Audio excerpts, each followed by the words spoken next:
On March 28, 1911, at Rock Island Arsenal, Illinois, military procurement officers gathered at a testing facility for a demonstration that would go on to change the course of American military history. In their hands were evaluation forms for a pistol that many skeptics had dismissed as overly complex, unnecessarily powerful, and bound to quickly become obsolete.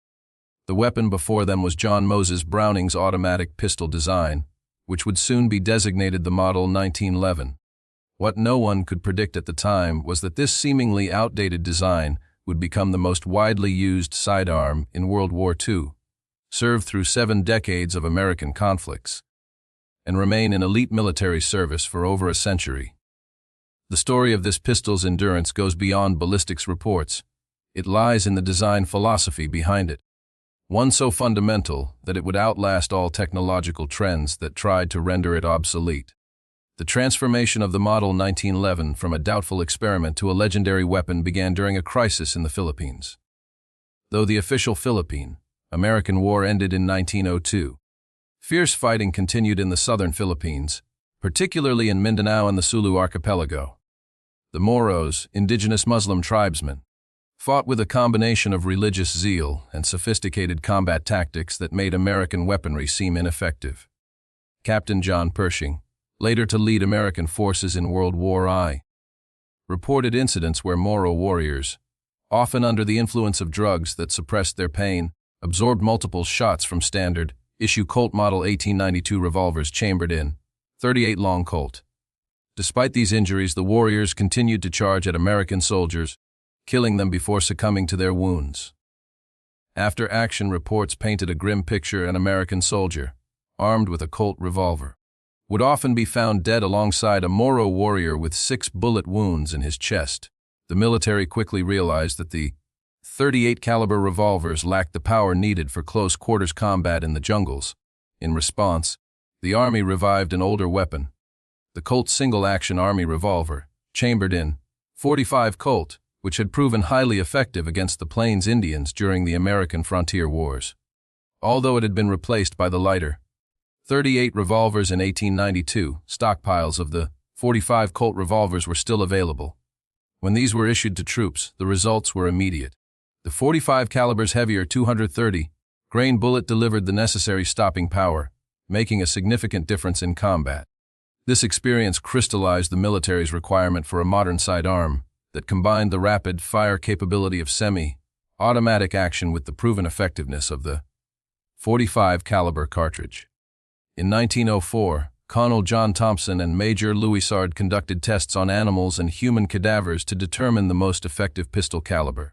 Though these tests were rudimentary by modern standards, they drove the military's conclusion that any new service pistol must be chambered for at least a .45 caliber cartridge. In 1907, the U.S. Army issued specifications for a new automatic pistol. The requirements were strict. The weapon must chamber a .45 caliber cartridge, have a magazine capacity of at least 6 rounds, a trigger pull of no more than 6 pounds, and eject spent cartridges vertically to allow for ambidextrous operation. Most importantly, the pistol had to pass extreme reliability tests, which would destroy lesser designs. 7 manufacturers submitted designs including Bergmann, Colt, Deutsche Waffenfabriken, Noble, Savage, Webley, and White Merrill. The testing board subjected each pistol to thousands of rounds of continuous firing, exposure to mud, dust, and water immersion, and deliberate attempts to induce malfunctions. By 1910, only 2 pistols remained in the running: the Savage Model 1907 and John Browning's design, manufactured by Colt. Both pistols were chambered for the new .45 automatic Colt pistol cartridge, designed to replicate the stopping power of the old the .45 Colt revolver while functioning reliably in semi-automatic actions. On March 3, 1911, the final round of testing began. Each pistol would fire 6,000 rounds over 2 days. Browning himself attended the tests, standing alongside Colt representatives as military observers documented every detail. The Savage pistol performed well for the first 1,000 rounds but began to malfunction, including feeding and ejecting issues, leading to a total of 37 malfunctions over the 6,000 rounds. In contrast, Browning's Colt pistol performed flawlessly, firing all 6,000 rounds without a single malfunction. The testing report noted that the Colt's accuracy at 75 feet was significantly superior, with a mean radius of U.855 inches compared to the Savage's 1.97 inches. On March 29, 1911, the U.S. Army officially adopted John Browning's design as the Model 1911, the .45 caliber automatic pistol. The initial contract called for 262 pistols to be delivered to Springfield Armory, and production began immediately at Colt's facility in Hartford, Connecticut, and at Springfield Armory in Massachusetts. On April 6, 1917, the United States declared war on Germany. Within months, American forces began deploying to France as part of the American Expeditionary Forces. Among the equipment issued to officers and specialized troops were Model 1911 pistols. Many soldiers had never used an automatic pistol before, and the 1911 represented cutting-edge military technology, a stark contrast to the revolvers that had armed previous generations. In the trenches of Western Europe, the Model 1911 was put to its first major combat test. The close-quarters nature of trench warfare, where enemies often appeared at distances of only a few feet, made soldiers realize the need for weapons that could deliver quick, decisive results. The Model 1911 lived up to every expectation. On October 8, 1918, near Hill 223 in Châtelherault, France, Corporal Alvin York, who had already earned fame for his bravery, found himself leading a squad after the officers had been killed or wounded. Their mission was to silence German machine gun positions that had inflicted heavy casualties. York's squad had captured a German major and several soldiers, but was soon surrounded by 35 enemy soldiers armed with machine guns. During the ensuing firefight, 9 members of York's squad were killed or wounded. York, armed with both a Model 1903 Springfield rifle and a Model 1911 pistol, began to engage the German positions, using his rifle first and then switching to the pistol when necessary, showing the versatility and effectiveness of the weapon in close combat. German records show that Corporal Alvin York fired with devastating accuracy during his famous action. When 6 German soldiers charged at his position, he had already emptied his rifle. Drawing his Model 1911 pistol, York swiftly shot all 6 attackers in a matter of seconds before they could reach him. York later explained his technique, saying he shot from the back to the front, starting with the furthest soldier and working his way forward, much like shooting wild turkeys. The soldiers at the front wouldn't realize that the ones behind them were being shot, which had a powerful psychological effect on the remaining German soldiers. The major York had captured offered to order his men to surrender if York would stop shooting. When American forces reached York's position, they found him guarding 132 German prisoners, 4 officers and 128 enlisted men. York was credited with killing at least 25 enemy soldiers using both his rifle and his pistol. For his actions, he received the Medal of Honor, and his citation specifically mentioned the crucial role of the Model 1911 when the 6 soldiers charged with bayonets. York's action became legendary, but it was far from unique. Across the Western Front, American soldiers praised the Model 1911's reliability and effectiveness. Officers admired its accuracy, while soldiers appreciated its power.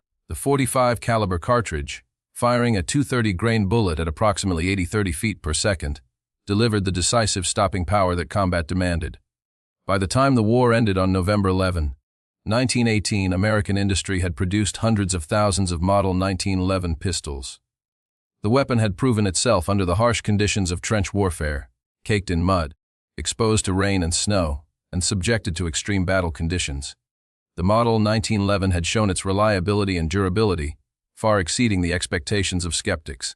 In the years between the wars, military experience led to some minor modifications to the design. In 1926, the Model 1911 was updated and redesignated the Model 1911A1. These changes included a shortened trigger, frame cutouts behind the trigger, an arched mainspring housing, a longer grip safety spur, a wider front sight, and simplified grip checkering. Pistols manufactured after serial number 700,000 received the A1 designation. These refinements improved the design without altering its core function. John Moses Browning, the brilliant mind behind the Model 1911, passed away in 1926, just as the pistol entered this new phase of service. He had witnessed its success in World War I, but he could not have foreseen the extraordinary career that lay ahead for his design. His genius was not in following technological trends, but in understanding the fundamental principles of mechanical design. The Model 1911 embodied those principles completely. On September 1, 1939, Germany invaded Poland, and within 2 years, the United States would be drawn into World War II. As the Army began to mobilize millions of men, the existing inventory of Model 1911 pistols, numbering in the hundreds of thousands, would prove insufficient for the war ahead. The industrial challenge was unprecedented. Millions of pistols were needed, not just thousands. The solution required transforming American industrial capacity to produce weapons on a scale never seen before. Companies without firearms experience were enlisted to help meet the demand. Remington Rand, a typewriter and office equipment manufacturer, converted a vacant plant in Syracuse to produce pistols. Union Switch and Signal, a railroad equipment manufacturer, retooled to make pistols. Singer Sewing Machine Company received an educational order to develop production capability and transfer expertise to other contractors. The Singer contract, issued on April 17, 1940, was part of a pre-war mobilization effort under the Army Appropriations Act of 1938. The goal was to achieve a production rate of 100 pistols per hour while also developing manufacturing documentation that other contractors could follow. Singer produced only 500 pistols under this order, between serial numbers SA101 and SA500, by December 1941, and was unable to meet its production targets.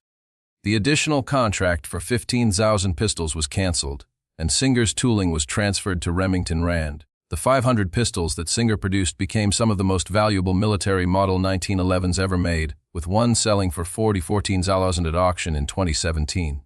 Despite Singer's limited production, their educational order succeeded in its main goal, to enable rapid industrial mobilization and allow companies with no firearms experience to begin producing precision weapons at scale. The production numbers speak to America's industrial capacity.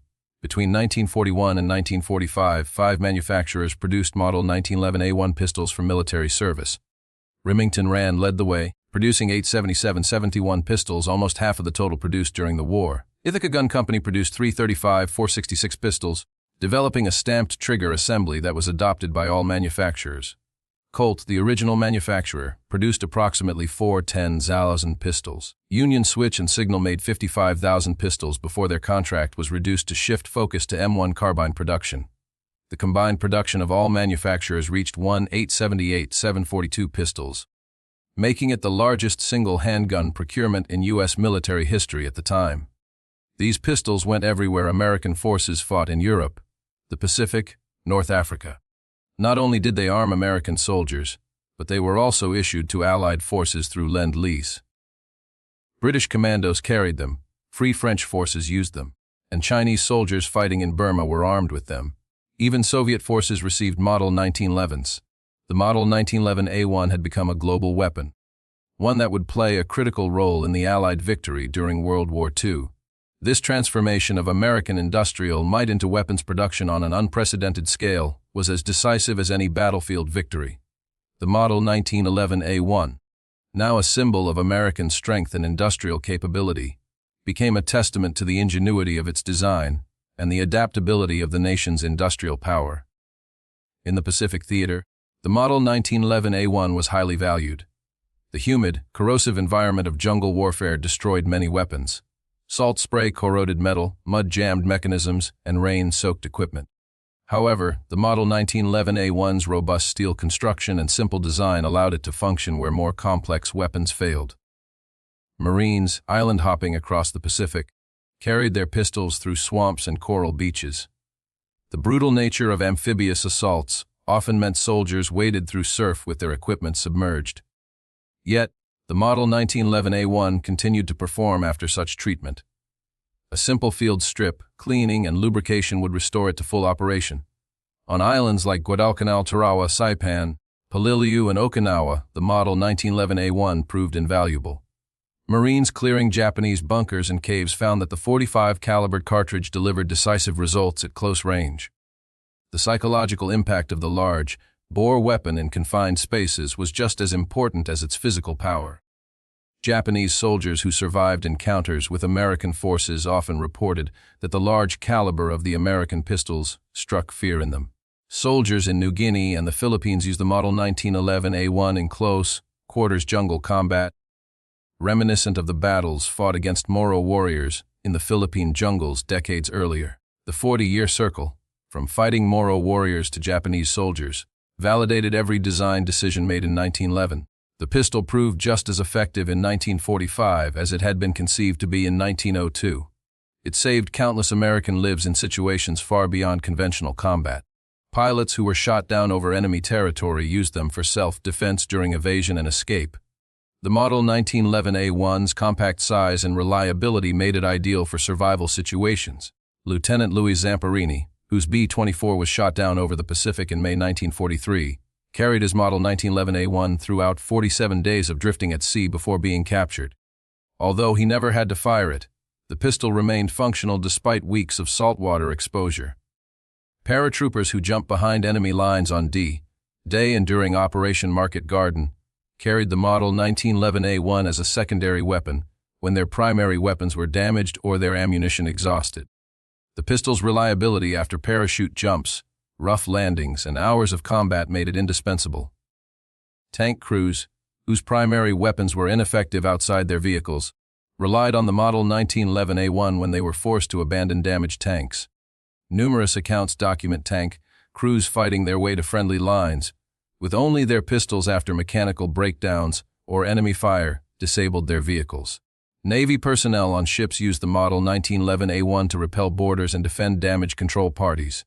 During kamikaze attacks, sailors fighting fires or rescuing wounded shipmates carried the Model 1911A1 for protection against infiltrators or as a last resort weapon if their ship was boarded. The pistol's resistance to saltwater corrosion proved essential in naval operations.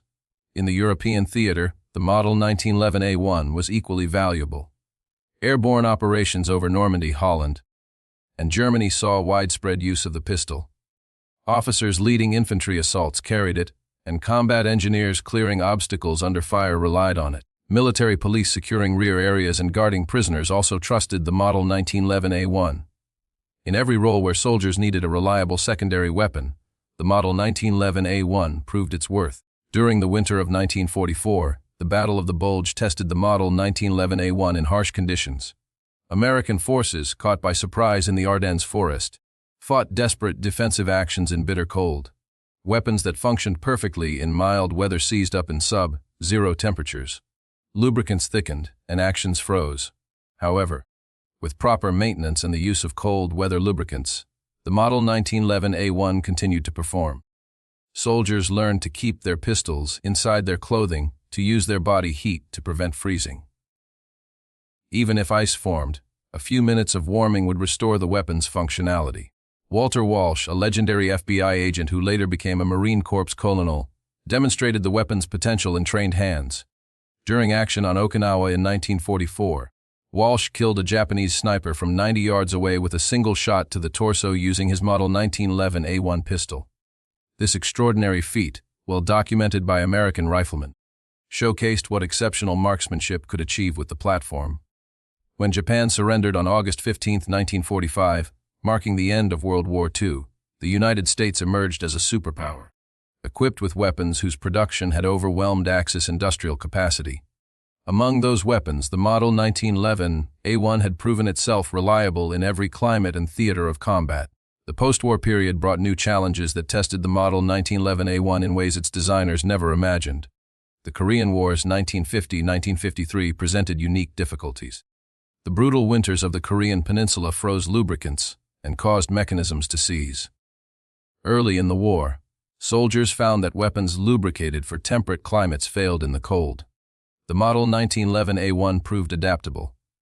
By completely removing lubricants and running the weapon dry, soldiers prevented the frost lock issues that disabled other firearms. Soldiers learned to fire their pistols periodically during static periods to keep the actions moving through friction and heat. Brigadier General S.L.A. Marshall, the chief historian for the European theater in World War II and a Korean War combat historian, extensively documented the Model 1911A1's performance. His after-action reports noted more praise for the weapon's usefulness in Korea than during either World War. The fighting often devolved into close quarters battles where rifles were too cumbersome. The Model 1911A1 was effective at 25 yards, a range where aimed pistol fire could be decisive. The pistol proved particularly effective in close quarters trench and bunker combat, where Chinese and North Korean forces used tunnel and trench systems extensively. Clearing these positions required weapons that could deliver decisive results in confined spaces while remaining controllable. The Model 1911A1 size, weight, and power made it perfect for this role. Night fighting characterized much of the Korean War, with Chinese forces frequently attacking at night, infiltrating American positions before launching close-range assaults. Soldiers on guard duty relied heavily on their pistols. The Model 1911A1's simple controls, operable by feel in total darkness, were essential. The grip safety and manual thumb safety could be disengaged instantly, and the single-action trigger required only light pressure. Soldiers trained to operate the weapon by feel alone, a capability that saved lives during night battles. The Model 1911A1 continued to prove its worth, and its reliability and versatility across multiple theaters of war cemented its place as a key piece of American military equipment. From 1961 to 1975, the Vietnam War presented another extreme environment for the Model 1911A1. Most pistols in service were World War II-era rebuilds with mixed manufacturer parts, a testament to the original frame's durability. Parts from Colt, Remington Rand, Ithaca, and Union Switch and Signal were often found together in single pistols. These Franken pistols, assembled from whatever parts remained serviceable, continued to function decades after their original manufacture. The Vietnam War made the Model 1911A1 famous in a role its designers never anticipated: the tunnel rats. Soldiers tasked with exploring the extensive Viet Cong tunnel complexes beneath Cu Chi and the Iron Triangle adopted the pistol as their primary weapon. These tunnels stretched for hundreds of miles and contained barracks, hospitals, weapons factories, and command centers. To destroy these installations, American forces sent volunteers, known as tunnel rats, who would crawl through pitch-black tunnels, often less than 3 feet in diameter, hunting enemy soldiers in their own territory. For these soldiers, weapon selection was critical. Rifles were too long for the confined spaces, shotguns were too bulky, and carbines were still too cumbersome. The Model 1911A1 proved ideal. Its compact size allowed it to be maneuvered in tight spaces, and its power meant one shot could end a tunnel fight. The pistol's reliability remained absolute, even after crawling through mud and water.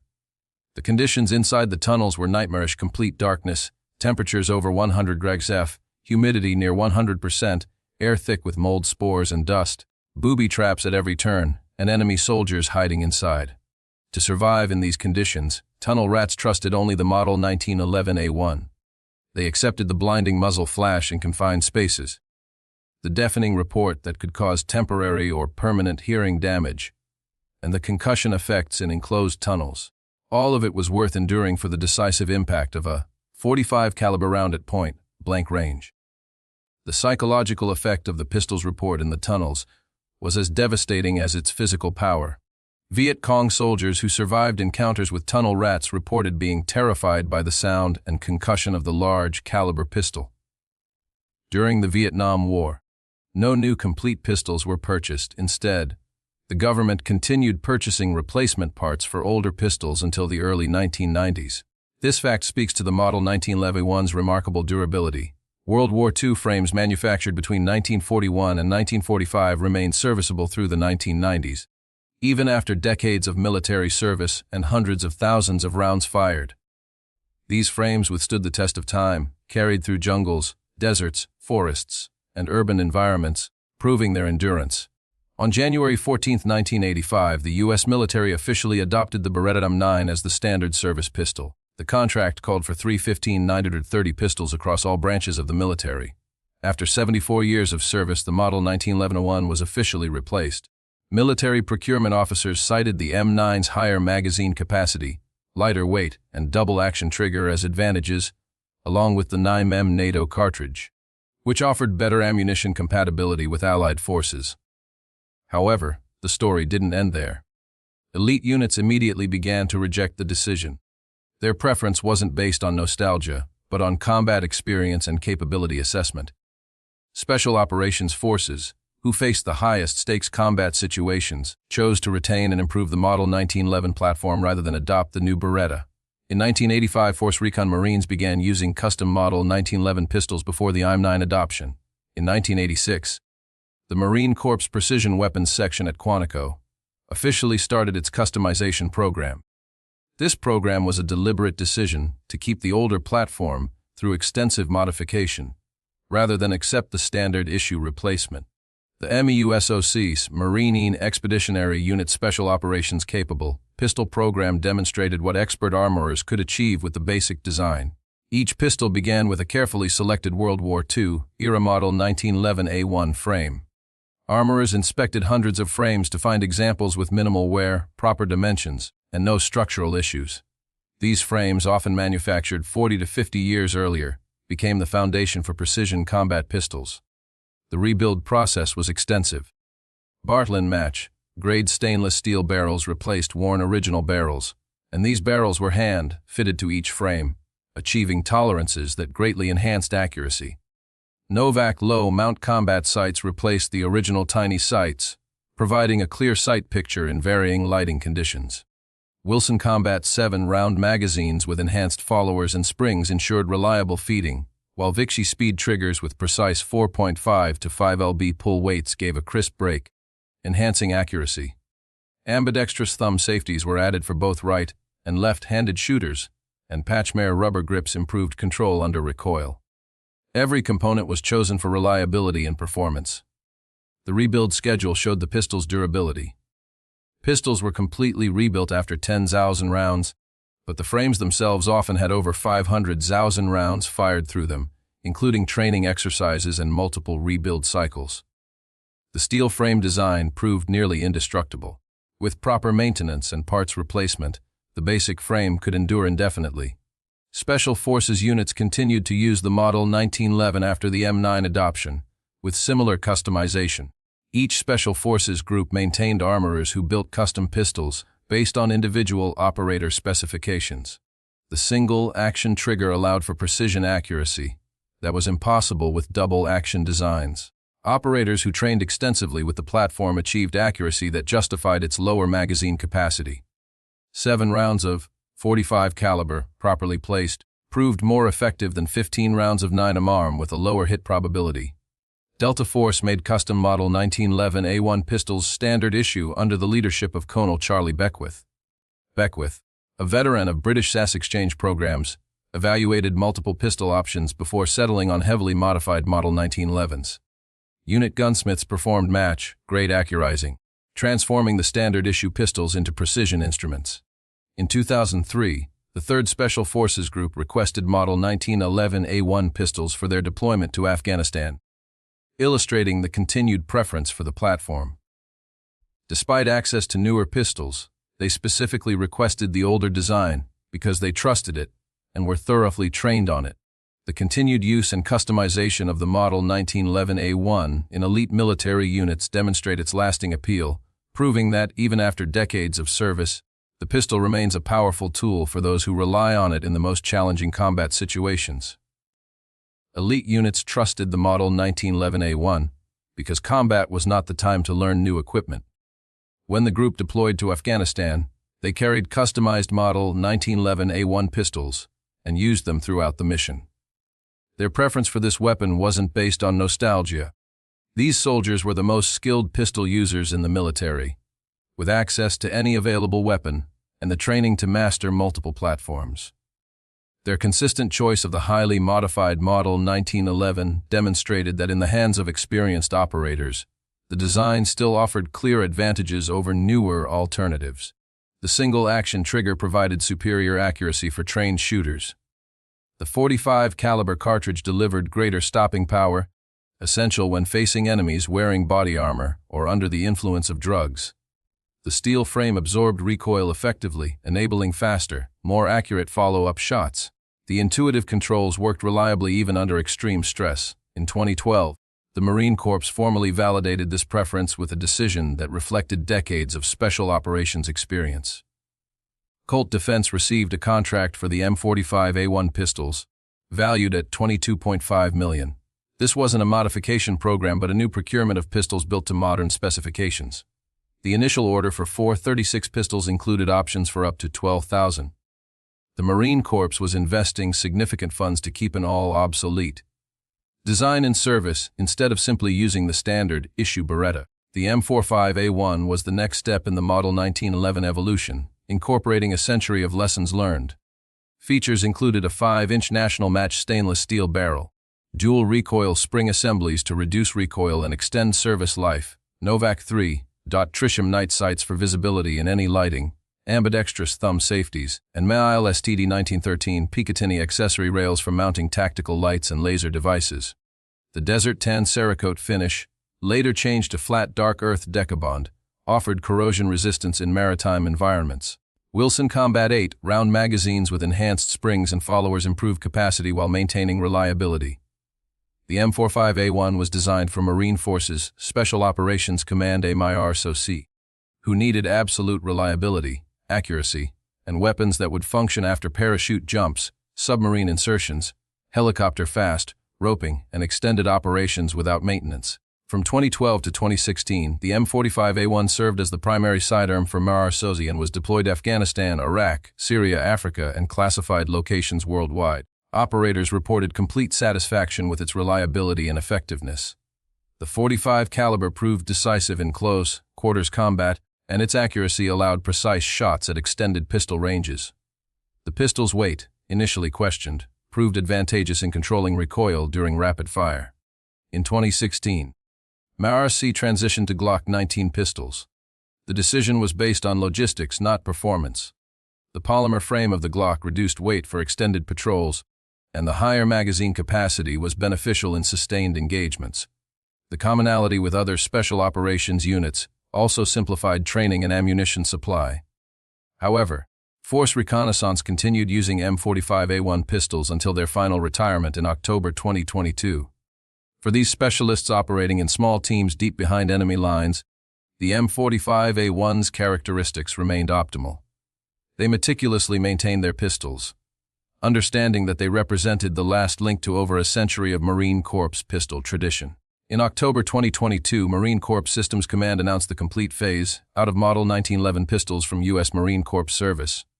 After 111 years, the design was officially retired from active inventory. The last M45A1 pistols in Force Recon were replaced by Siege Sauer M18 pistols, which the Marines had selected in 2019 and began fielding in 2020. This marked the end of the longest service life of any American military sidearm, from March 1911 to October 2022. Versions of John Moses Browning's design had equipped American forces, making it the longest-serving handgun in military history. How did a design created in 1911 remain relevant through 2022? The answer lies in its fundamental excellence, built on principles that transcend technological trends. Browning understood mechanical relationships that remain valid, regardless of advances in materials or manufacturing techniques. The locked, breech, tilting barrel system he designed remains the basis for most modern pistols today. Glock, Sig Sauer, and Smith & Wesson all use variations of this design. Browning's recoil management solution in a compact package proved so effective that no fundamentally superior alternative has emerged. While later designers refined details, they retained Browning's core mechanism. The single-action trigger provides accuracy advantages that double-action triggers can't match. The short trigger travel and crisp break allow for precise shot placement, which skilled shooters can exploit to achieve accuracy that is difficult to match with heavier, longer double-action triggers. The steel frame construction, though heavier than polymer frames, offers superior recoil management and longevity. Steel absorbs and dissipates recoil forces more effectively than plastic, which allows for faster and more accurate follow-up shots. The weight reduces muzzle rise, keeping the sights on target. The durability of steel frames, properly maintained, means they can last far longer than smaller parts like springs and barrels. The World War II-era frames still in service into 2022 are proof of this. The .45 caliber cartridge, while offering fewer rounds than the 9mm, provides greater effect per shot. Modern ammunition technology has narrowed the gap, but the larger diameter of the .45 still offers advantages in barrier penetration and tissue disruption. For users who train extensively and achieve high hit probabilities, 7 rounds of .45 caliber are more effective than 15 rounds of 9mm with lower hit percentages. The Model 1911's continued success is due to the timeless principles behind its design. Recoil management depends on mass and leverage. Accuracy relies on trigger characteristics and sight alignment, and reliability comes from simplicity and robustness. Browning prioritized function over fashion, simplicity over complexity, and reliability under adverse conditions. He designed the pistol to function when dirty, wet, frozen, or dropped, creating a weapon that excelled in the harshest combat environments. While modern pistols offer undeniable advantages such as higher capacity, lighter polymer frames, and modular designs, the Model 1911 continues to thrive. Dozens of manufacturers produce variants, ranging from affordable imports to custom creations costing thousands of dollars. Its enduring legacy is a testament to Browning's visionary design and its continued relevance in modern combat. Wilson Combat, Lelsbear, Ed Brown Nighthawk Custom, and many other companies continue to build pistols based on the Model 1911 platform, achieving accuracy and reliability that exceed most modern designs. These companies thrive because the demand remains strong. New shooters discover the Model 1911 and become enthusiasts, drawn in by its natural ergonomics, impressive trigger, and accuracy potential. They join a community of users that stretches back generations.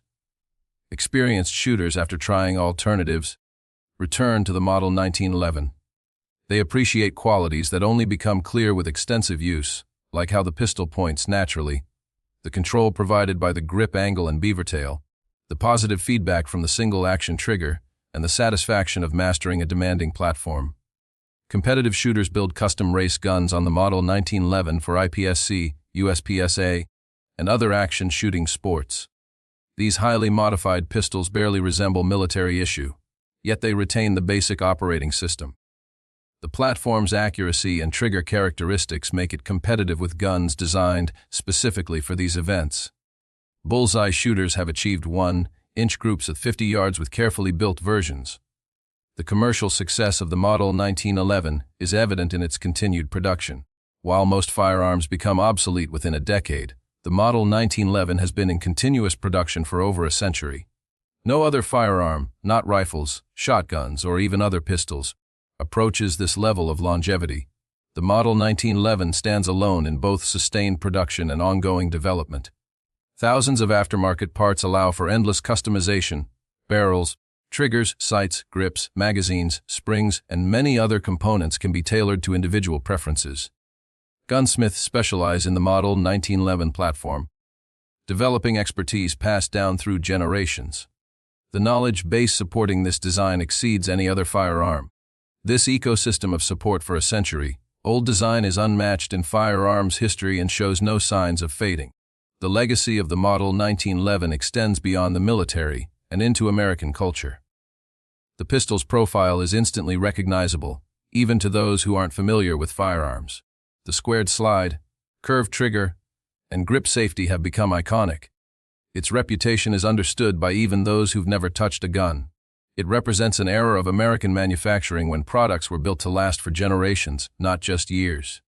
The term, 1911, has become synonymous with an entire category of pistols, not just a specific model, like Kleenex for facial tissues or Xerox for photocopies. 1911 has transcended its original military designation to represent an entire type of pistol. Manufacturers from Argentina to the Philippines have produced 1911-style pistols, making it the most copied handgun design in history. The collector community plays a significant role in preserving the history of the Model 1911, with each military model telling its own story through wear marks and serial numbers. For example, a World War I pistol that served in France still shows holster wear from a Duff Boys service, while a World War II pistol that fought in the Pacific reflects wartime production urgency. A Vietnam-era pistol that armed tunnel rats shows the modifications made by desperate soldiers for survival. Collectors pursue specific variants with intensity. Original Singer pistols, of which only 500 were produced, fetch six-figure prices at auction. Early Colt commercial models from before World War I bring premium prices and variants produced under license, like the Norwegian Kongsberg Colts or the Argentine Sistema Colts, also have dedicated followings. Each variation tells a part of the larger story of the Model 1911's legacy. The craftsmen who built these pistols across generations deserve recognition. At Colt, gunsmiths assembled pistols to exacting standards, many spending entire careers mastering the platform. Their knowledge was passed from journeyman to apprentice, creating an unbroken chain of expertise.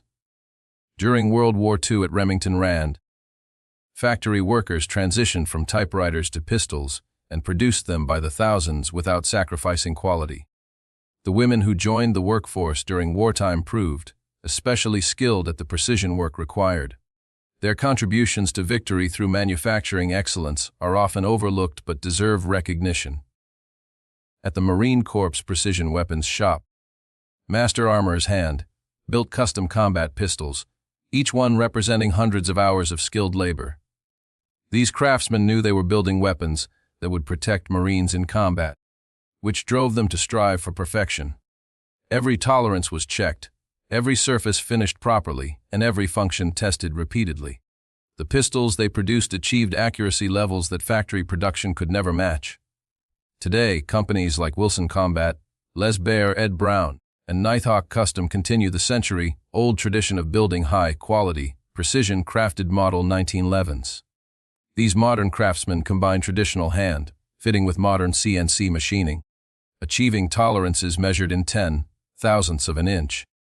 Their pistols represent the pinnacle of what the Model 1911 platform can achieve with unlimited budgets and skilled labor. The fact that such businesses thrive proves the continued relevance of the design. The Model 1911's transformation from an outdated design to a legendary weapon happened through the accumulation of combat experience over multiple generations. Those who carried it in desperate situations reported back, and officers recommended it to their troops. Its reputation spread through personal testimony rather than marketing campaigns.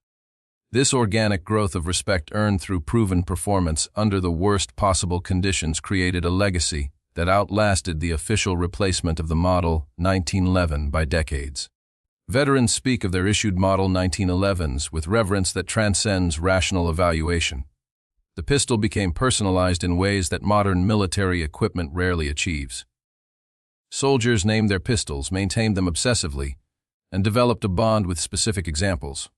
For soldiers who survived multiple firefights because their Model 1911 functioned reliably, the pistol became a trusted friend. The grip panels smoothed from thousands of draws, and the bluing wore away at contact points. These wear marks became a personal history written in steel.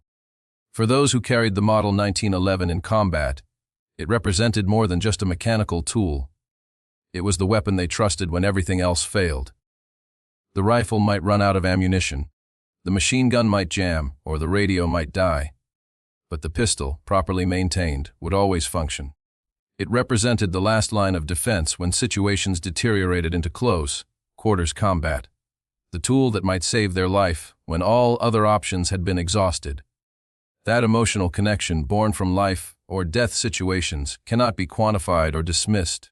Soldiers who survived because their Model 1911 performed reliably developed loyalty that no marketing campaign could generate. The story of how a supposedly outdated pistol became the most issued sidearm of World War II, served through 7 decades of American conflicts, and remained in specialized service over a century later affirms that design excellence endures far longer than technological novelty. The Model 1911 succeeded because every aspect reflected a commitment to function over fashion, reliability over complexity, and proven performance over marketing innovation. John Moses Browning's genius lay in understanding what mattered: not the latest technology, not the newest materials, and not fashionable features, but fundamental mechanical principles that would remain valid across decades of technological change. The locked, breech design that manages recoil, the single action trigger for precision, the grip angle that points naturally, and the intuitive controls. These principles mattered in 1911, they mattered in 1945, and they matter today. When the last M45A1 pistols were retired from Marine Corps service in October 2022, they marked the end of an era. But the Model 1911 itself continues. It thrives in civilian hands, dominates competitive shooting disciplines, and equips private security professionals worldwide. It remains in production over a century after its adoption. The outdated, Design that skeptics questioned in 1911 has outlasted every pistol that replaced it. In the end, the mathematics of the Model 1911's legacy are simple design excellence, multiplied by combat validation, equals enduring legacy. The Model 1911 embodies John Moses Browning's understanding that simple, robust mechanisms, properly executed, outlast complex alternatives. This understanding, validated over 111 years of military service and continuing civilian use, stands as a testament to the timeless nature of fundamental engineering excellence. For those who carried it, the Model 1911 represented confidence. Confidence that it would function when needed, that its accurate hits would produce decisive results, and that it would always be ready when everything else failed. And that confidence saved American lives for over a century.